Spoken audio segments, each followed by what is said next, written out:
Change your water, change your life. Super Ocean for you by Garuda Food.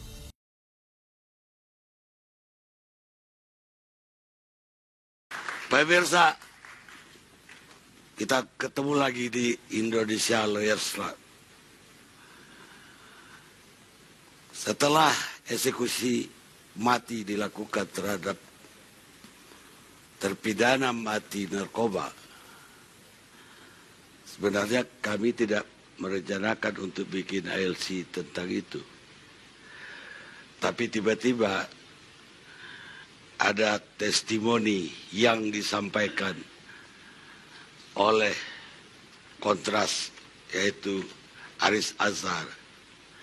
Dan ternyata testimoni itu menggegerkan. Seolah-olah Freddy Budiman yang sudah ditembak mati dan bahkan sudah dikubur, memberi kesaksian apa yang terjadi terhadap dia sebelumnya. Intinya bahwa dia tidak takut dihukum mati dan sudah tahu risikonya. Tapi dia mengatakan bahwa aparat kita bobrok. Bahkan dia menyebut ada jenderal yang mengantar dia dari Medan. Dan kemudian ada pembagian rezeki dengan BNN dan Mabes Polri. Dan lain-lain. Makanya malam ini semua instansi yang ada, yang disebut, bahkan yang disinggung pun tidak, kita hadirkan malam ini dengan lengkap. Mana tahu dari Aris masih ada yang dibukakan malam ini. Dan kalau memang ada, kita juga berharap dibuka sejelas-jelasnya.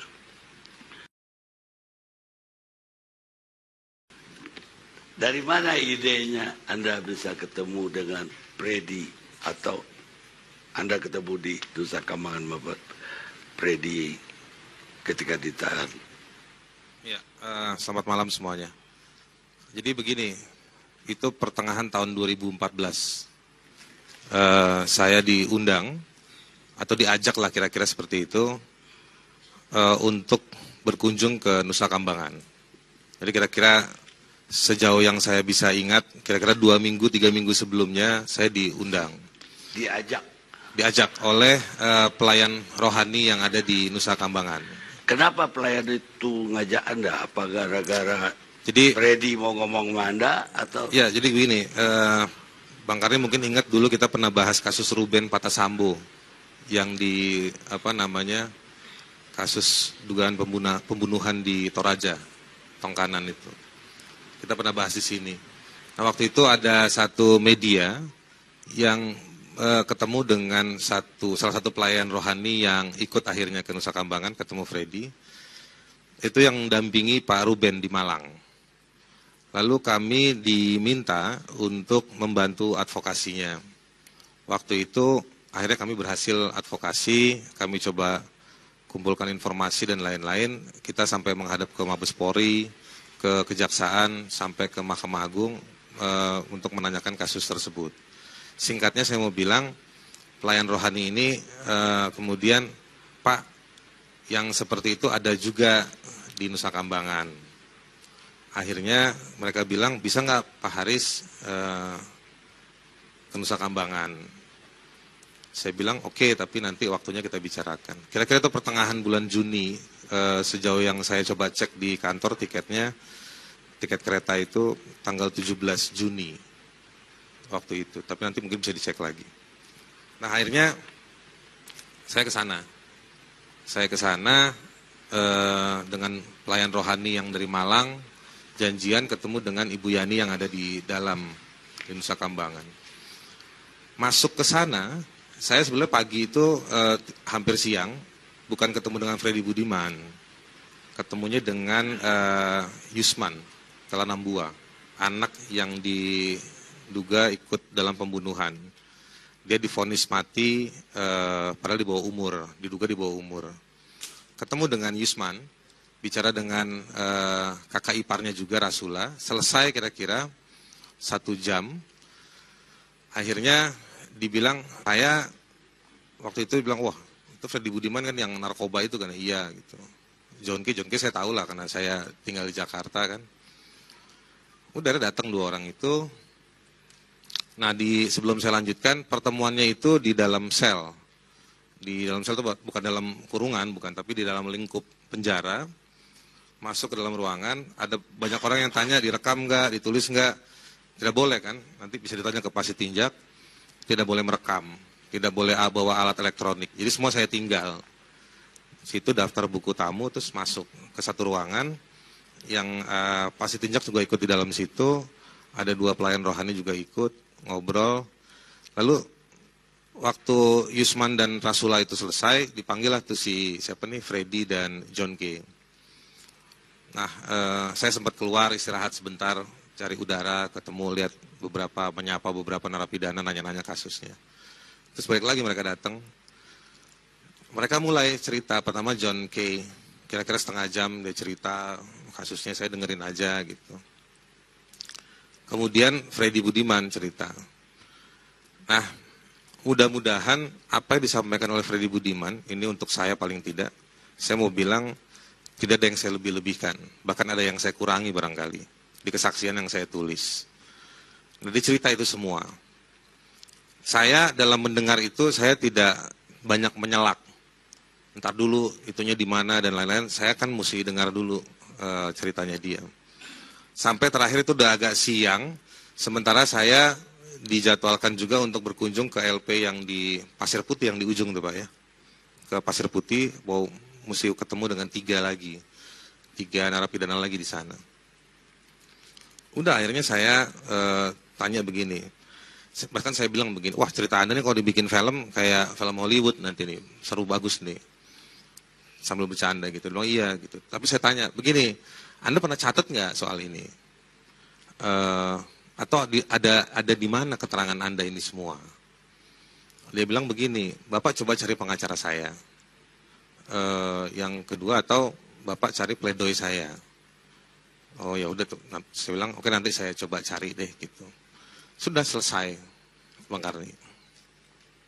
Apa Anda yakin dengan apa yang dia ceritain? Waktu dia cerita, sebagaimana ditulisan, dia bilang begini, Pak Haris, saya ini bakal mati, saya nggak takut mati, karena saya tahu kejahatan yang saya lakukan. Saya cuma merasa bahwa kok ini tidak adil.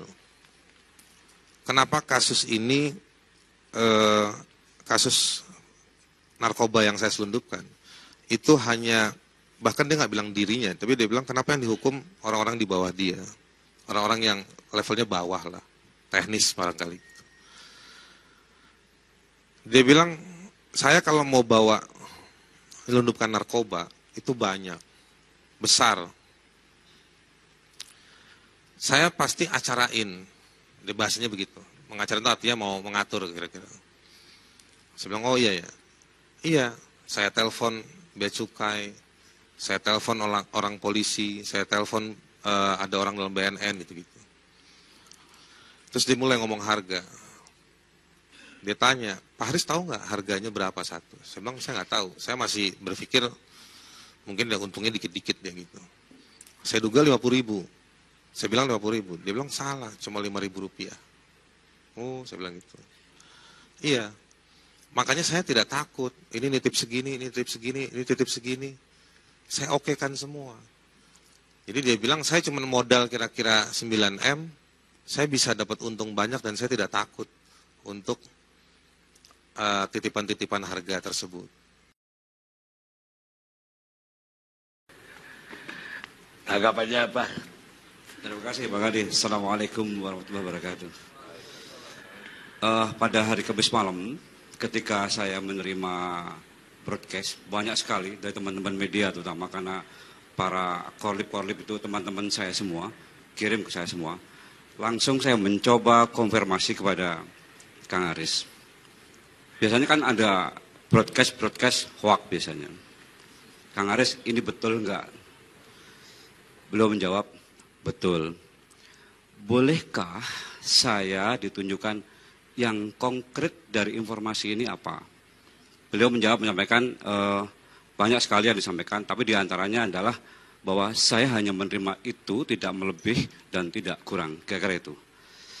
Kemudian besoknya kami melapor kepada Pak Budi Waseso menyampaikan, ya sudah Pak Slamet, segera sampaikan kepada publik apa yang BNN tanggapi soal broadcast yang disampaikan oleh Kang Haris. Yang pertama yang beliau sampaikan langsung, komunikasi dengan saya, beliau kepada saya. Yang pertama, memberikan apresiasi apa yang disampaikan Kang Haris. Bisa benar, bisa tidak. Itu yang pertama. Yang kedua, kalau memang Kang Haris bisa menyampaikan informasi itu, tolong bekerja sama, buktikan bersama-sama. Minimal ada secuil bukti yang konkret. Misalnya begini, siapa berbuat apa diapakan, kapan, di mana, bagaimana caranya.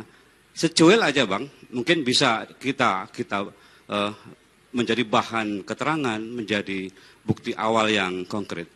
Kemudian yang ketiga, beliau menyampaikan bahwa manakala ada penegak hukum yang memang ingin masuk sesuai dengan kewenangannya untuk melakukan investigasi, oleh beliau disampaikan BNN terbuka. Kemudian yang keempat, bahwa kalau memang ada orang BNN, pejabat BNN, penyidik BNN yang terlibat di dalam hal ini, beliau tidak ada pilihan lain, harus ditindak secara tegas. Karena beliau berkomitmen untuk memberikan hal yang terbaik kepada publik, dan aparat BNN menurut beliau itu harus bersih. Itu yang beliau sampaikan kepada saya. Pertanyaan saya, Pak, ya tadi kan ada juga info lain ya soal BNN. Iya, betul.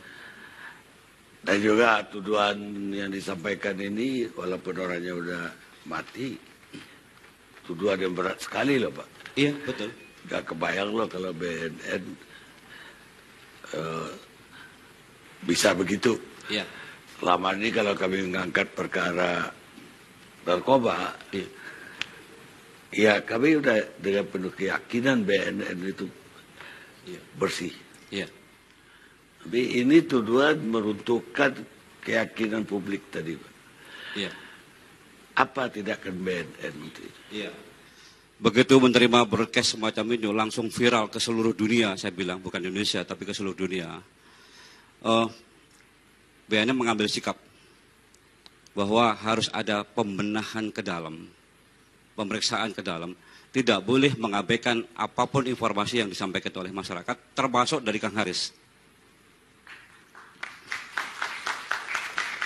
Tadi siang diteruskan oleh beliau, oleh Kepala BNN Pak Budi Waseso, ketika dalam rilis jaringan Taiwan Indonesia 15 kg sabu tadi di BNN jam 13, disampaikan BNN mohon Kang Haris bekerja sama dengan BNN untuk membuka persoalan ini seluas-luasnya, dibuka oleh beliau, disampaikan nanti kepada publik, itu beliau. Kemudian kemarin beliau, atau setelah menerima broadcast itu, kami membuat laporan dan langsung rapat staf beliau memerintahkan segera membentuk tim. Langsung dibentuk tim yang dipimpin oleh Inspektorat Utama Pak Irjen Pol Rumurkal, dibentuk. Dan tadi siang sudah ketemu dengan Kang Haris, saya belum mendapat info apa isinya. Dan saya kira nanti akan ada tindakan pemeriksaan lebih lanjut siapa yang berkaitan dengan persoalan ini, supaya ada persesuaian antara alat bukti yang satu dengan alat bukti yang lain, sebagaimana pasal 184 KUHP. Tapi tetap informasi itu harus benar-benar informasi yang konkret, meskipun hanya secuil. Itu yang dibutuhkan oleh BNN. Terima kasih, Pak. Komnas HAM. Baik, terima kasih. Pak Karni, ini karena soal menyangkut masalah yang melibatkan antar institusi, maka saya menarik dulu pernyataan ini lebih sebagai komisioner Komnas HAM, tapi bukan institusi Komnas HAM. nanti kalau saya salah ngomong ada yang tersinggung. Jadi ya, nah kemudian saya kan dari timur, jadi saya mau ingin pancarkan cahaya matahari ke arah barat supaya saya kira ini sebagai bagian dari solusi untuk menyelesaikan persoalan kebangsaan yang lebih serius. Kenapa saya katakan demikian? Dari Komnas HAM itu sudah menangani kasus yang terkait dengan hukuman mati. Termasuk di dalamnya adalah para pelaku kejahatan narkotika. Itu dari tahun 2002 secara serius. Komnas mengeluarkan laporan juga berkala, dan kebetulan sementara saya lagi sedang bekerja di Komnas, diberi kepercayaan untuk bekerja terkait dengan itu, hukuman mati dan narkotika. Ya. Dalam pelaksanaan tugas 2 tahun 3 tahun terakhir ini kami sudah mendatangi hampir semua Pak, semua tempat lembaga pemasyarakatan, dan hampir sebagian besar kami sudah wawancarai satu persatu, kecuali Freddy Budiman, kecuali. Ya karena belum sempat, ya. Belum sempat. Kan di sana 5 penjara ya, di 7 penjara di Nusa Kambangan. Kami kan ada batasan waktu juga di Komnas, jadi tapi hampir sebagian besar kami sudah mendatangi, mendengarkan. Ada yang menyampaikan rintian, ratapan, penderitaan, kesedihan dan lain sebagainya. Seluruh kegiatan kami terdokumentasi secara rapi. Ya, ada yang langsung didengarkan, ada dokumen visual, ada juga rekaman dan lain semua. Jadi ketika tanpa mengurangi penghormatan kami kepada institusi-institusi yang terkait, ya, kami kan kuasi judisial, mitra peradilan. Jadi Komnas HAM ini adalah pengawas eksternal aparat penegak hukum, termasuk TNI, karena di sana ada peradilan. Jadi kemudian juga kami kuasi masyarakat sipil, karena kami berada di antara rakyat sipil dengan negara. Jadi semua aspirasi ini kami menampung. Kemudian mudah-mudahan yang saya mau sampaikan ini sebuah pancaran yang baik bagi solusi dan penyelesaian persoalan masalah yang terkait dengan penegakan hukum. Ya. Hasil dari pantauan kami di lapangan, ya, ketika Pak Haris Azhar menyampaikan bagi Komnas HAM itu ya biasa-biasa saja dan tidak kaget. Karena bukan mendengarkan informasi, tapi kami sudah jalan keliling, ya, tanpa menuduh siapapun ya, institusi manapun ya. Tetapi informasi semacam itu tidak terlalu kaget bagi Komnas HAM. Change your water, change your life. Super Oats for you by Garuda Food.